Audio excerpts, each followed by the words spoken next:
Hi, I'm Naomi. Welcome to day 95 of our 365-day Bible reading plan. Today's reading is titled David and Bathsheba. We'll be reading 2 Samuel chapter 11, verses 1 through 27 in the New Living Translation. In the spring of the year, when kings normally go out to war, David sent Joab and the Israelite army to fight the Ammonites. They destroyed the Ammonite army and laid siege to the city of Rabbah. However, David stayed behind in Jerusalem. Late one afternoon, after his midday rest, David got out of bed and was walking on the roof of the palace. As he looked out over the city, he noticed a woman of unusual beauty taking a bath. He sent someone to find out who she was, and he was told, "She is Bathsheba, the daughter of Eliab and the wife of Uriah the Hittite." Then David sent messengers to get her, and when she came to the palace, he slept with her.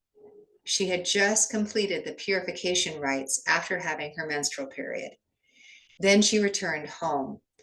Later, when Bathsheba discovered that she was pregnant, she sent David a message saying, "I'm pregnant." Then David sent word to Joab, "Send me Uriah the Hittite." So Joab sent him to David. When Uriah arrived, David asked him how Joab and the army were getting along and how the war was progressing. Then he told Uriah, "Go on home and relax." David even sent a gift to Uriah after he had left the palace, but Uriah didn't go home. He slept that night at the palace entrance with the king's palace guard. When David heard that Uriah had not gone home, he summoned him and asked, "What's the matter? Why didn't you go home last night after being away for so long?" Uriah replied, "The ark and the armies of Israel and Judah are living in tents, and Joab and my master's men are camping in the open fields. How could I go home to wine and dine and sleep with my wife? I swear that I would never do such a thing." "Well, stay here today," David told him, "and tomorrow you may return to the army." So Uriah stayed in Jerusalem that day and the next. Then David invited him to dinner and got him drunk. But even then, he couldn't get Uriah to go home to his wife. Again, he slept at the palace entrance with the king's palace guard. So the next morning, David wrote a letter to Joab and gave it to Uriah to deliver. The letter instructed Joab, "Station Uriah on the front lines where the battle is fiercest, then pull back so that he will be killed." So Joab assigned Uriah to a spot close to the city wall where he knew the enemy's strongest men were fighting.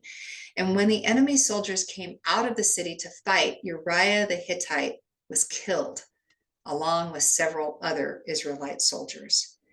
Then Joab sent a battle report to David. He told his messenger, "Report all of the news of the battle to the king," but he might get angry and ask, "Why did the troops go so close to the city? Didn't they know there would be shooting from the walls? Wasn't Abimelech, son of Gideon, killed at Thebez by a woman who threw a millstone down on him from the wall? Why would you get so close to the wall?" Then tell him Uriah the Hittite was killed too. So the messenger went to Jerusalem and gave a complete report to David. "The enemy came out against us in the open fields," he said, "and as we chased them back to the city gate, the archers on the wall shot arrows at us.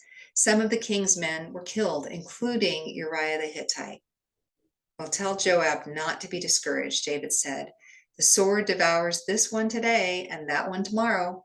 Fight harder next time and conquer the city." When Uriah's wife heard that her husband was dead, she mourned for him.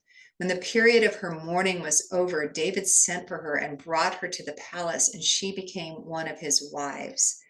Then she gave birth to a son, but the Lord was displeased with what David had done. Thanks for joining us for today's reading. And remember, everyone has an invitation to sit at Jesus's table. We hope you'll find your story and purpose in God's story.